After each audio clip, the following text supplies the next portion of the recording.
Hello everyone, today is just a quick vlog so that I can tell you a little bit or show you some updates to the rock borders that I have been working on this week and also some plans for the future. Okay guys, first up is the rock border right here in the front around my bog garden. So I want to show you a couple things that I am going to update. I've noticed that every time it rains, this gets washed out. So what I'm going to do is I'm going to start pushing these rocks back a little further, dig up some of the dirt and then put some rocks, some smaller rocks and bigger rocks, and just see how that improves the washout there. And then the same thing right over here. So I'll pull the rocks up and around like that, because I have seen before I did this rock border where my mulch would end up like right there. So that is the update for the bog garden and the changes that I am going to make here. Here in my frog fruit border, right here is where I put in the gravel underneath, and I'm so glad I did because it is holding back the mulch for when it rains. So this area, at least from like here and around for the time being, is going to get one of those rock borders so that I can maintain the edge and keep that border looking nice. And if you're interested, here are the sweet as pie little frog fruit flowers. And this is the frog fruit that you see twining around in here. This is only its second year, so looking forward to years to come. I'm not sure I ever did a video on this area. It was my first kind of water management project. And so what was happening was this area all here was being flooded. And so I dug this out and then I put the rocks in. Well, the rocks are now settling down.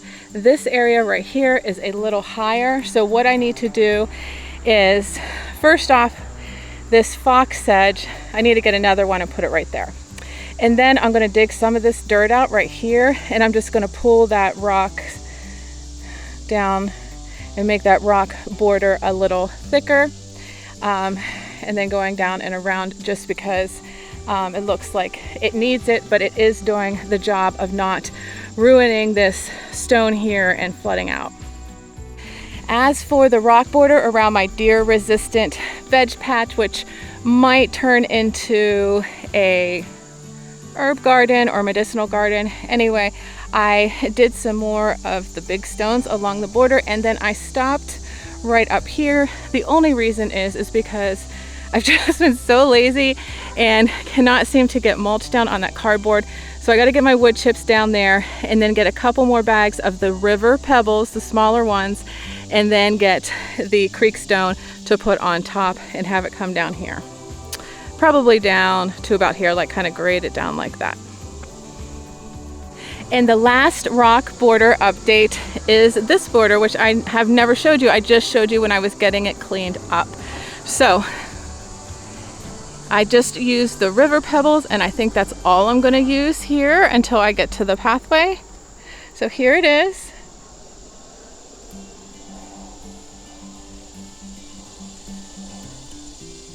It's been working really well. All the rock borders have been working really, really well because we've had some real downpour since I put these in. And this is an area that floods, and so hopefully we'll get the water going down in there and into the bird garden. And then I have it going across there, and I still need to do in front of that Carex Flaccosperma. So here in this area is probably where I'm going to put the creek stone. I'm going to have to get some more wood chips over there, but if nothing else, it needs more river pebbles. But anyway, I think that I really, really am liking the look, and I think it really is going to help with the drainage in this area. So let me show you from this angle.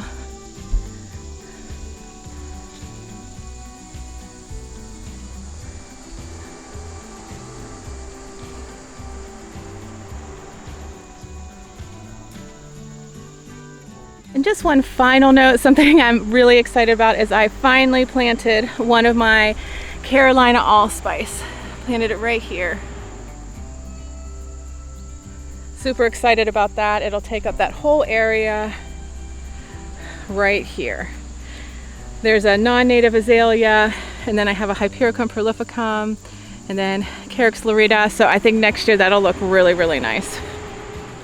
Okay, so this is something that I've been talking about a little bit on social media. I am so in love with these bottled gentians. It's been a few years getting them going, and they're just absolutely gorgeous. They have the most unique blooms, and I filmed a bumblebee getting into one yesterday. It's so cool. I'll share it definitely on social media, but it is hysterical because the bumblebees are the only bees that are strong enough to pollinate this particular plant.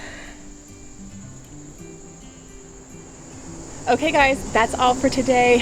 Thank you so much for joining me, and if you like this content, please consider subscribing, liking, pressing the bell button, all those things. Thank you for joining me. I will see you again next time.